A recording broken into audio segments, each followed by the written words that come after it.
Looked like one of those games. Like, looked like the Washington football team game. We were just gonna kind of fold over and lose to a really bad team. But our Tampa Bay Buccaneers somehow got it all together and pulled off an amazing comeback victory to now land us at 12-4 for the season. But before I get into my reaction, I am Ramy B. If you are new here, make sure you click the subscribe button down below. And stay tuned, I post weekly Buccaneer videos. But let's get into it. Our Tampa Bay Buccaneers defeated the New York Jets in New York on a 28-24 score. The Bucs had 467 yards of total offense, 405 passing, 62 rushing, while the Jets had 364 total yards, 214 passing, 150 rushing. Offensively, this was a game where in the first half we really couldn't do much, and really for most of the game, all the way through three quarters, I would say. Fourth quarter is where we kind of turned it up a little bit and were able to move, and unfortunately we didn't finish in one drive. We have to kick a field goal to make it 20-24, but we were moving a little bit more in the fourth quarter. Defensively in the first half, the Jets kind of had our number and kind of were able to stop what we were doing. It was similar to kind of the Bills game where we were on fire in the first half and then fell off in the second half. It was the other way. We sucked in the first half. Jets were on fire, and then it rotated. But Brady was 34-50 for 410 yards, 3 touchdowns, and an interception with that amazing fourth quarter comeback game-winning drive with 2 minutes and, 10 seconds left or something like that, going 96, 94 yards. To essentially take the game. Keyshawn Vaughn, 8 for 31 rushing. Rojo, 10 for 26. Le'Veon Bell, 3 for 5. Gronk was 7 receptions for 115 yards. Cyril Grayson, I have to put respect on the legend, but 6 catches for 81 yards and a touchdown. And really stepping up when AB kind of walked off and Cyril Grayson took his chance, and it looks like he's been on fire lately. And I'll talk more about the AB at the end of the video. Tyler Johnson, 4 for 50, and Mike Evans, 4 catches, 46 yards, and a touchdown. He is now 54 yards away from 1,000 yards, which he should get next week against Carolina. There were a couple opportunities today where he could have gotten it right before the end of the first half. He beat his man on one-on-one, and Brady, for some reason, underthrew it, and it got picked off. That probably should have been enough to get him right there at the record. Perriman was 2 for 41. Le'Veon Bell contributed a little bit, 3 for 30 yards, so little effective, 10 yards per reception. And then AB, 3 for 26. I only highlight that to show that he wasn't really doing much. Defensively, we held Zach Wilson to 18 completions out of 31 attempts for 224 yards and a touchdown. Running back-wise, Michael Carter, 3 for 54. Austin Walter, 4 for 49. Nobody else had over 40 yards. Berrios had 2 for 12 and a touchdown in the first quarter. Receiving-wise, Berrios, 7 for 55 and a touchdown. Ty Johnson, 3 for 47, and nobody else above 40 yards. Our defense as well didn't really play that well. We were getting pressure. We just weren't able to hit Zach Wilson. Anthony Nelson had the only sack for us in the day. And it seemed like in the first half they were moving the ball at will. We were playing off a lot, and it seemed like in the second half we adjusted. We played a little more tighter man coverage and were able to kind of withstand the Jets' attack. But 2 things really. I'll talk first about kind of the Jets squandering it, and then I'll talk about Antonio Brown. But the Jets were up 24-20 with 2 minutes and some change left, as you saw, and they were inside our 10 on a 4th and 2. They had to call a timeout when they were going to run a play. I thought they were trying to draw us off sides to kind of seal the game. Usually that's what happens, and they call timeout, but they kind of lined up late, and then when they lined up again, I was like, okay, they're going to try to get us off sides. They have another timeout. Why not? Get us off sides, get that first down, milk the clock, game over. However, they called the dumbest play call in history. Zach Wilson, I don't watch the Jets.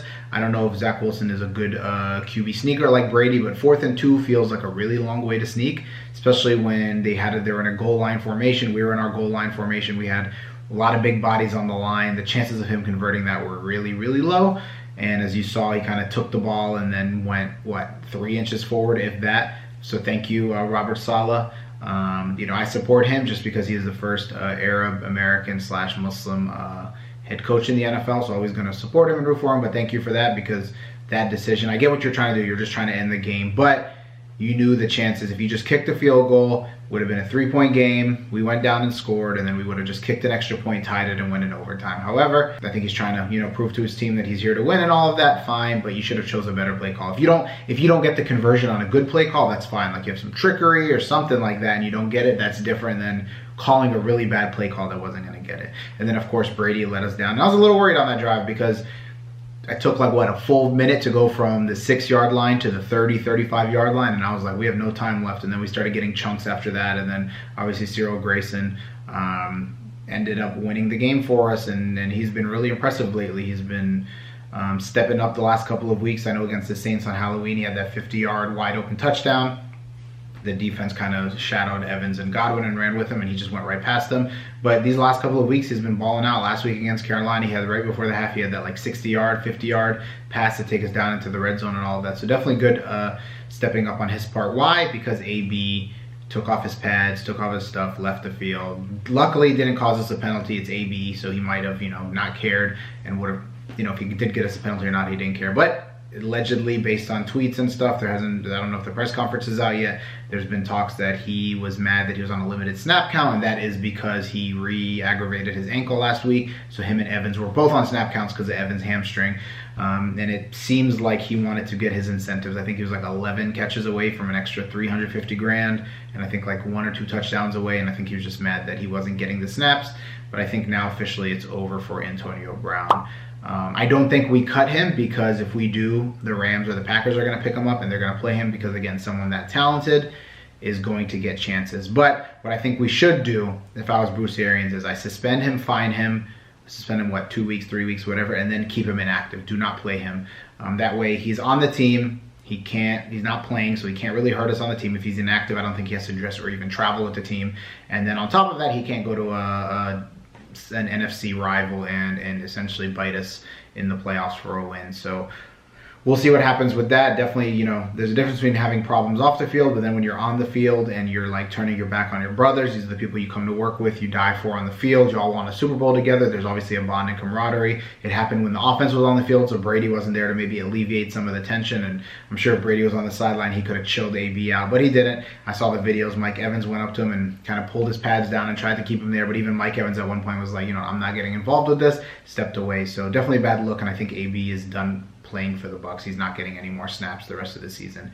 But in terms of playoff seeding, as of right now, the Packers are still 12-3 in the first seed. They play Minnesota Vikings tonight on Sunday Night Football, so waiting on that. The Rams are 12-4. The Bucs are 12-4. We are currently in the third seed, and the Cowboys are 11-4. They're playing as of right now against the Cardinals. If the Cowboys win, we go back to a 3-way tie with the with the Rams and the Cowboys, and we fall to fourth seed. If they lose, we remain in the third seed. So again, I said it last week, ideally we would want, I wish the Ravens did pull it off. It seems like the Ravens, so many injuries, they could have pulled off a win against the Packers last week and the Rams today, and it would have helped and changed a lot of things in the NFC.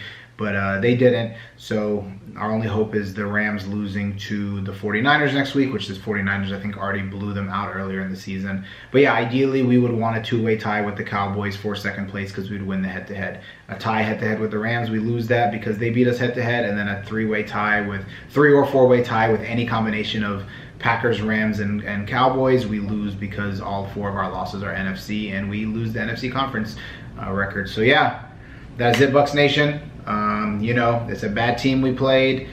They gave us all they got. We won. Again, you're going to have games, bad games, where you're a contender and you just struggle a little bit, and as long as you can pull off wins, it doesn't have to be the prettiest win or the most dominant, as long as you can come together and pull it off, and we did with the AB drama going on and all of that. Grayson stepped up when he had the chance, and I think moving forward he's going to have a big role. He took over that AB role for me, and he's going to take over for Godwin and AB, however they decide to do that. So definitely good performance there. Next week is the Panthers at home. Not really worried about that. I know Bruce Arians said they're going to see kind of how things play out, and if we're going to rest starters or not. I think we're going to have to play the starters, especially if the Cowboys win today.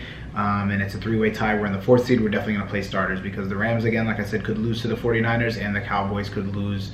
I mean, they could lose today to the Cardinals, but they could also lose to the Eagles next week, who have been on fire. So yeah, let's go next week. I don't see us losing to the Panthers at home. We already beat them convincingly at their house, and now we're home where we play very well. So yeah. Thank you, Buc Nation. Sorry I kept this long. Please comment down below what you think of the game. And as always, let's go Bucs. One more game from the playoffs, and none of this matters. All that's happened these last 17 weeks, soon to be 18 weeks, doesn't matter once you're in the playoffs. Clean slate, win them all, and that's it. All right, thank you. And as always, I am out. Let's go! You a Buccaneer!